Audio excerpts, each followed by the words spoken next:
Hello guys, welcome back to Dharmaji's here. Today I'll be interacting with you and doing some analysis of geography optional paper 1. I have picked up a few questions which we'll be discussing as part A of this video series on analysis of geography optional papers.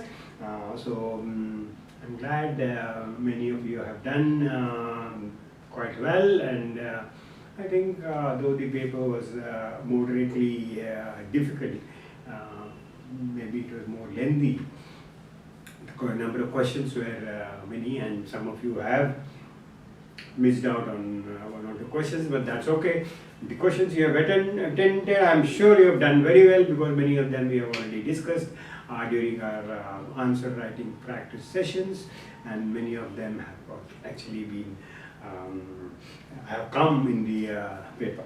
So we start with question 1. It's a very simple geographical note on Erosion storm. We should not write here and there. It is very clearly about the geographical note. As you know, even in the NCERT, while we were revising, we studied that in the United States, it moves towards cold winter months from October.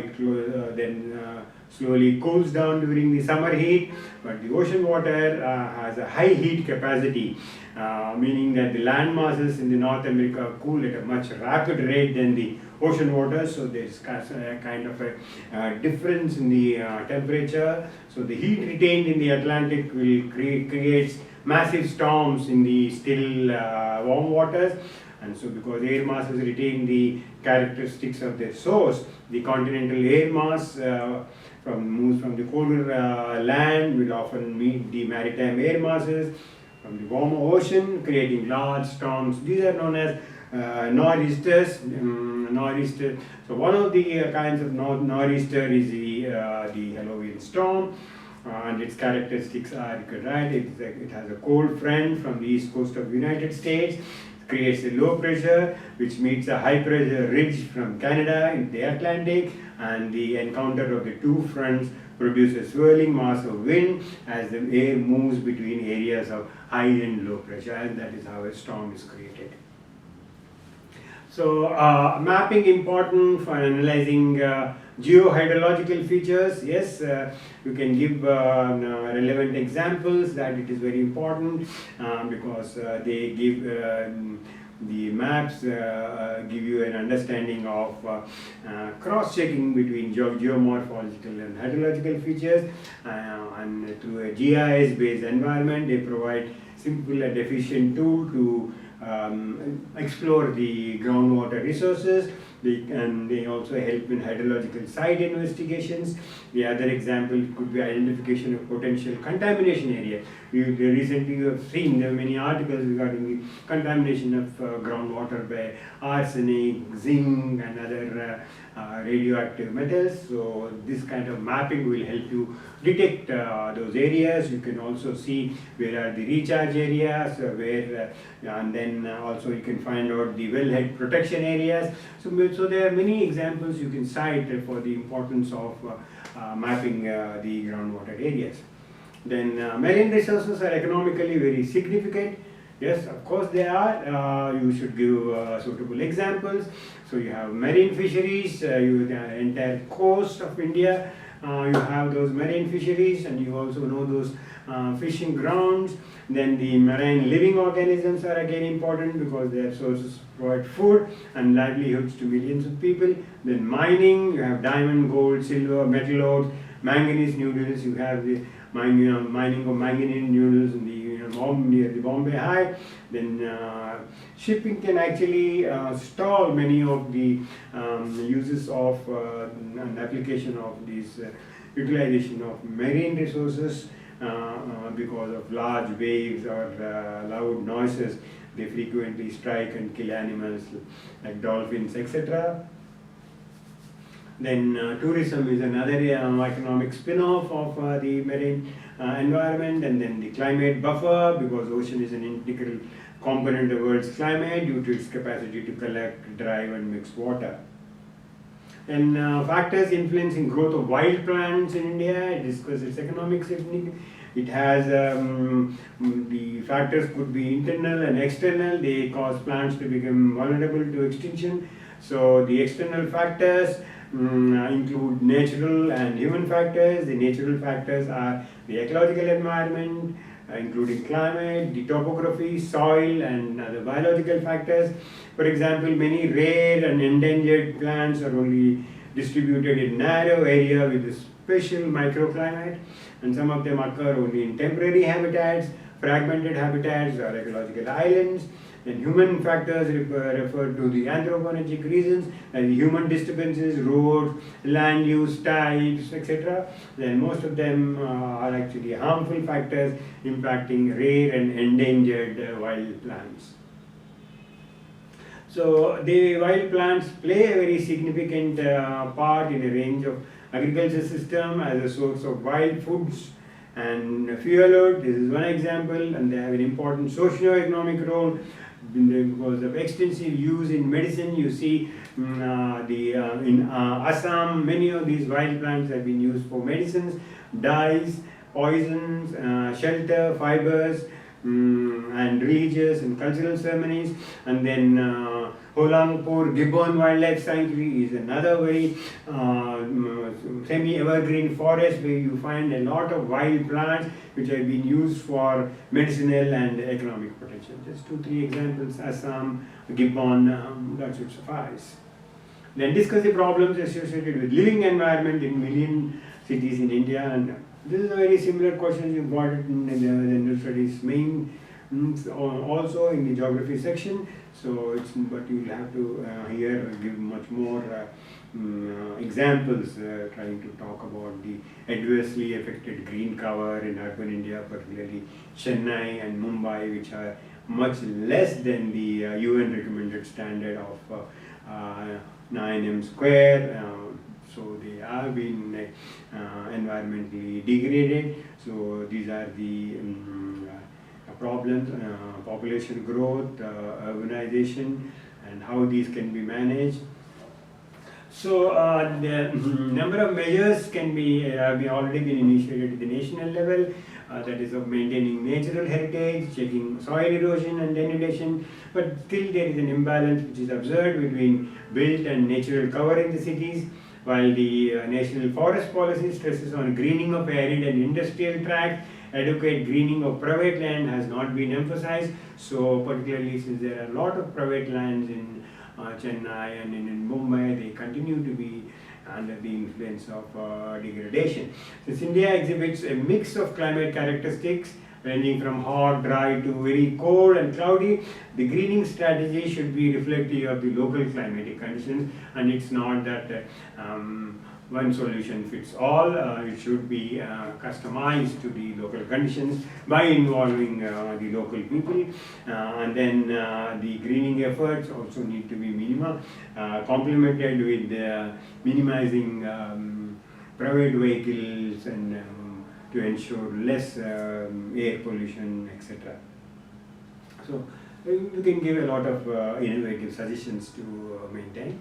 And then the urban sprawl and unplanned growth pose significant threat to the local climate, because this is resulting in heat stroke, heat exhaustion, infectious diseases, etc. So this has to also be addressed by involving the local population through PPP networks, and then make a common strategy. Write an essay on evolution of oceans and continents using various theories and models.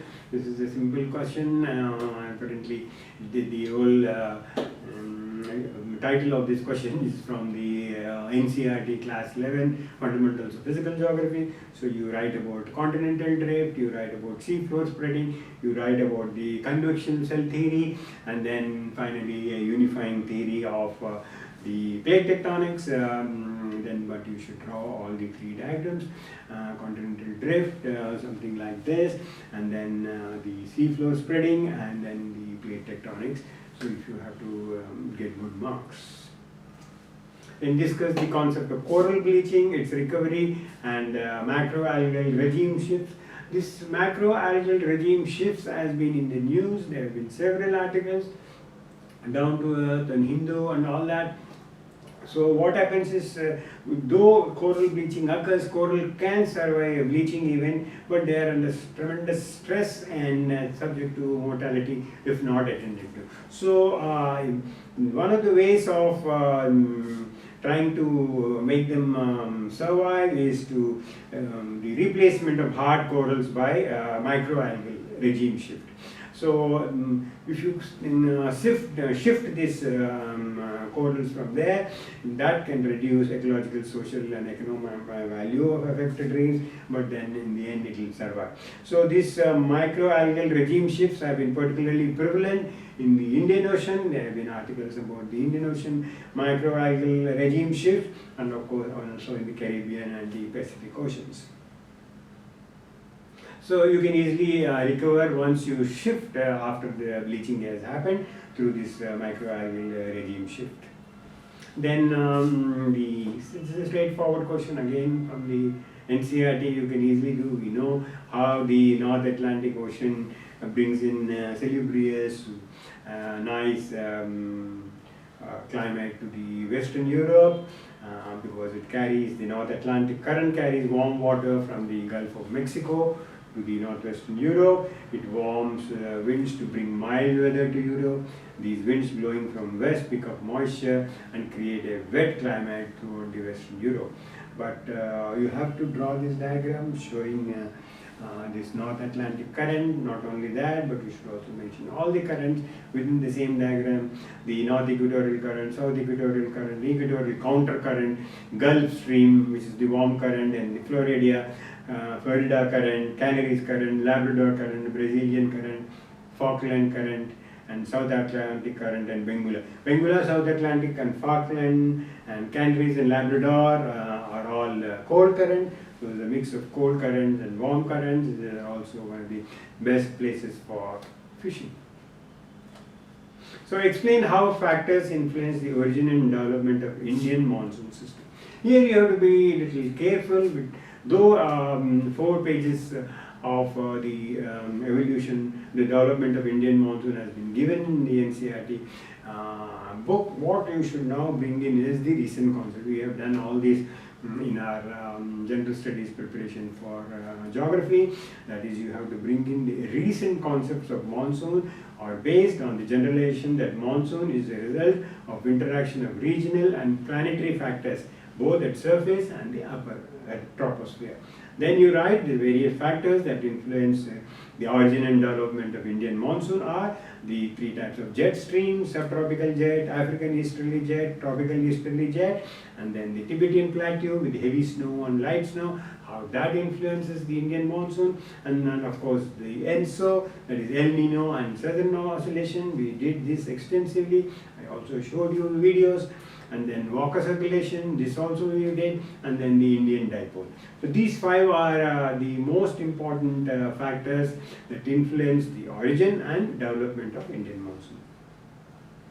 Then you draw this showing the Tibetan plateau in and around, how the jet streams come from different directions, and then all that intertropical conventions, all that may not be necessary. You should write the recent concepts. Then explain the effects and causes of deforestation and its impact on pattern of agriculture. This pattern of agriculture is the catchword here. Effects and causes of deforestation are very simple. We have been dealing with this for quite some time. So the effect is food problem, exposing soil to heat and rain, flooding, loss of biodiversity, displacement of indigenous communities, economic loss, health issues, etc. And when it comes to causes, you have agricultural, commercial logging, mining, increase in population, urbanization, construction of dam reservoirs, forest fires, overgrazing. These are all causes of deforestation. But for the impact on pattern of agriculture, one example you can give is of the shifting of cultivation. or the shifting pattern of agriculture, where the area of forest clears and exposes the bare soil to weathers of extreme high solar insolation and heavy rainfall. So due to this heavy rainfall and heat, these fertile layers of soils, they get easily eroded away and washed away, ultimately reducing the long-term productivity. So here they have no other option but to shift their pattern of agriculture. So that is one example. And then the other impact is siltation rates, where the siltation rates increase due to deforestation. There is no other option but for the farmers or the agriculturalists to change the cropping pattern. Another impact of deforestation on impact of pattern of agriculture is wherever the vegetation has been removed or there has been deforestation, the animals move from there to the greener pastures and they get in contact with the human, and then there is a human and animal conflict. This has been on the rise, this has been in the news for various reasons, for dead animals, dead elephants and all that. So that is how it finally results in a loss of agricultural crop and a new agricultural crop, kind of mixed cropping or something has to be done because there is no other option. Then explain the characteristics of frontogenesis and frontolysis. Frontogenesis is simple, it's the formation of new front, or there is a generation of an old one. Then two conditions need to be met. One is two masses of air masses of different densities must be together, and then there should be a prevailing wind which will feel which exists. A prevailing wind field must exist. So the two existing adjacent masses be brought together, and then that is what is called as a frontogenesis. It has some three basic situations, and all that I'm sure you would have written. So a classic example of cross isothermal flow also happens. Situation wherein the polar front and cold polar air moves southwards toward warmer regions. So this is important. There has been an article, a research article on frontogenesis and frontolysis. You can see this is how the frontogenesis is originating, and then it finally goes back as frontolysis. So frontolysis is basically dissipation or weakening of the atmospheric front. So here in frontogenesis the air masses converge, whereas in the frontolysis the air masses diverge, as I've shown you in the picture. So the frontogenesis is basically kind of a war between two air masses, and whereas frontolysis, one of the air masses win against the other. You can see one of the air masses has won, and it has overtaken the earlier air mass. So once one air mass overtakes the other air mass and kind of wins over it, that is where it causes instability. There could be heavy condensation leading to a long-term precipitation because of the cloud formation, etc. So that is another weather instability is another characteristic you should write about frontolysis. Discuss the problem of erosion surfaces and explain different methods to identify them with suitable diagram. This is the question which we were expecting along with slope development, because slope development had come I think in earlier phase, but erosion surfaces is something we expected and it has come, and I'm sure all of you have done very well. It is just created by the process of erosion and formed at the last stage of erosion cycle, or it could also, and more often than not, form due to the rejuvenation or interruption of polycyclic landform evolution. So they are called by different names: peneplain, paleoplain, planation surface, or peneplain, or even patland. You know, there is one place in Ranchi. Ranchi Plateau is well known for preserving the erosion surfaces. You can quote this. This erosion surface was in Ranchi was peneplain during the Jurassic, and in its western part was flooded with basaltic lava in the Cretaceous. increasing its height and uplifting it. You all know there was this volcanic eruption during the Cretaceous, causing those Deccan traps, so then it has also impacted the Ranchi Plateau, and then subsequently it got uplifted during the Tertiary. So, the basic question here is, what are the problems of erosion surfaces? So, there have been quite a few research articles which have come some time back, particularly in climatic geomorphology. One of them I have listed here, the problem of erosion surfaces, cycles of erosion, and climatic geomorphology. So basically, when you have read Dave's cycle of erosion and his concept of peneplain, and how Penck argued that it is not always that peneplain is what is the last part of the cycle of erosion, but it can also happen due to upliftment and depending on the course of rivers, etc. But the fundamental problem of the erosion surface is that the erosion surface worldwide, which occur particularly in the uplifted rifts, whether they are the remnants of these uplifted rifts, and then subsequently have been there ever since rifting, or it is that the surfaces have been uplifted and the relief got rejuvenated long before the breakup. So this is a very fundamental global problem of the erosion surfaces.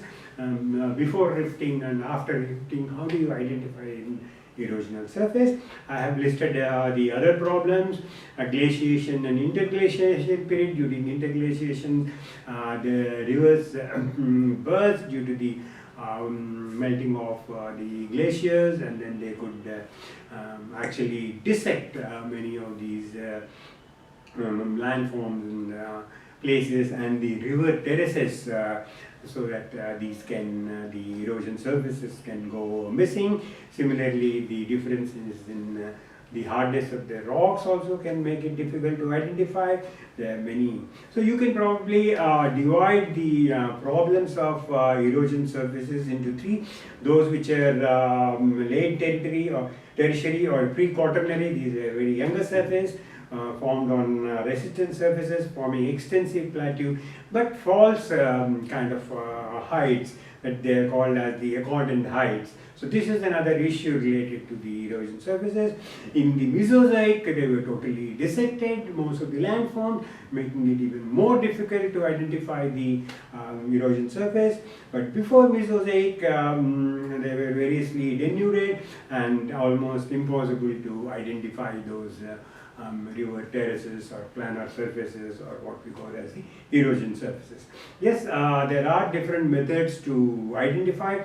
One simple one, which in India we have been adopting in various places, particularly you can give the Ranchi example, is through the drainage basin analysis from a topographic sheet. Of course, you can't bring a topographic sheet to the class or to your house, but you can draw an imaginary topographic sheet based on the data, and then try to correlate it with the height and area, then draw a profile and understand where the heights are, and the lowest part or the sloping part is what is the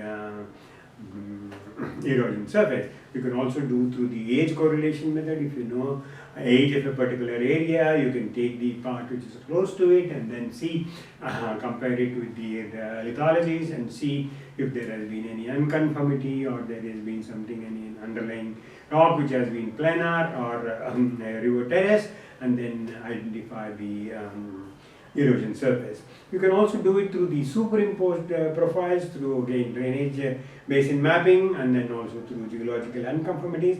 But there are two modern direct and indirect methods. So this is how you draw the drainage analysis and do the mapping, and then you do the contour, and here you will find that this is the erosion surface. And then you can also do superimposed adjusted profiles, and the lowest profile will what show you as the river terrace or the erosion surface. This is another way. Here you can find the erosion surface by doing this Arun river profile analysis. And then, so there are these direct measurements related to the datum or the sediment structures. There is a contact measurements through the erosion meters which are used in geology.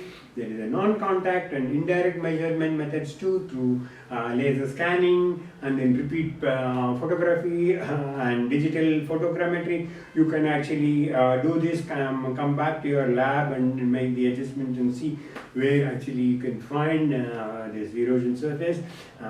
This is quite an important technique and a more reliable technique as well. And then of course you can also do cosmogenic taking. So erosion, you can give an example of the Sangra drainage basin in Gir district, Jharkhand, whereas such analysis for determining the erosion surfaces have been taken up, and they have successfully shown where the erosional surfaces occur. Then the next question, this is another important question. Land use, land cover and soil types influence forage quantity and quality in semi-arid regions of the world. Discuss the relevant example. One big relevant example which has been constantly in the news and several articles have come is Africa. You have Sudan and Uganda, where the soil types have influenced the forage quantity. I will show on paper. So first you have to draw the semi-arid regions, show these part of the regions as examples where you can find this. So here is the research article I am talking about. Land cover and soil properties influence on forage quantity in semi-arid regions in East Africa. So I think the question was more or less similar to the title here. So you can give example of Karmojoa sub-region of Uganda, where it has been influence of different soil properties and land cover types on the herbaceous biomass or the fodder crops. And then there was also another example you can give of Gadaref region of Sudan, and where the land use and cover changes had significant influence on the physical and chemical and soil properties, leading to land degradation. So this perhaps is the last question for today's analysis. This is the human response to management of hazards and disasters.